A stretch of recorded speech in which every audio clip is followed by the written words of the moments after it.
একবার একটু চুপচাপ ভাবলে সত্যিই অন্যরকম লাগে। এই বিশাল অসীম মহাবিশ্বে আমরা কি একা? প্রতিদিন যখন আকাশে তাকাই, মনে হয় না এই যে অসংখ্য তারা, এই নীল আকাশের ওপারেও কিছু আছে, এমন কিছু যেটা আমাদের চোখে পড়ে না, কিন্তু আসলে ঠিক আমাদের চারপাশেই ঘুরে বেড়াচ্ছে। অনেকেই ভাবে এলিয়েন মানে শুধু সিনেমার গল্প, ইটি ডিশ, এলিয়েন্স কিংবা ইন্ডিপেন্ডেন্স ডে, শুধু হলিউডের কাল্পনিক চরিত্র। কিন্তু বাস্তবটা কি সত্যিই একেবারে খালি? বিজ্ঞানীরা আজকাল খুব সিরিয়াসলি বলছে মহাবিশ্বে এমন গ্রহ আছে যেখানে প্রাণ থাকতে পারে, একদম আমাদের পৃথিবীর মতো, একই রকম জল, বাতাস, এমনকি পরিবেশ। এমনও হতে পারে কেউ আমাদের পৃথিবীকে দূর থেকে পর্যবেক্ষণ করছে অনেক দিন ধরেই।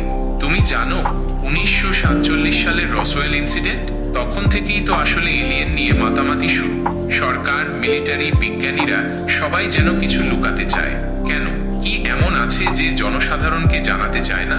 আর এই ইউএফও মানে অজানা উড়ন্ত বস্তু, এসবের ভিডিও, ছবি সবকিছু এখনো আলোচনায়। কেউ বলে ভুয়া, কেউ বলে 100% আসল, কিন্তু সত্যিটা কোথায়? ভাবো তো, যদি এলিয়েনরা থাকে, তারা কি আমাদের মতো? তারা কি কথা বলতে পারে? তারা কি আমাদের সম্পর্কে সব জানে? আর যদি জানেও, তাহলে কেন এখনো সামনে আসে না? হয়তো তারা আমাদের পর্যবেক্ষণ করছে, ঠিক পাখির খাঁচার বাইরের কেউ যেমন পাখিদের দেখে।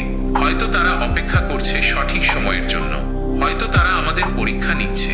আর এমনও তো হতে পারে তারা আমাদের ভয় পায়। আমরা মানুষরা নিজেরাই নিজেদের গ্রহে শান্তিতে থাকতে পারি না, প্রকৃতিকে ধ্বংস করছি, যুদ্ধ করছি। তাহলে তারা আমাদের বিশ্বাস করবে কিভাবে? সবশেষে একটা প্রশ্ন থেকে যায়, এলিয়েন কি সত্যিই আছে, নাকি সবকিছু আমাদের কল্পনা?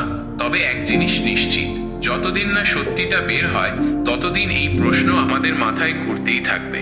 কারণ মানুষ জন্মগতভাবেই কৌতূহলী, আর সেই কৌতূহলী আমাদের বারবার আকাশের দিকে তাকাতে বাধ্য করে, ভাবতে বাধ্য করে, সত্যিই কি আমরা একা?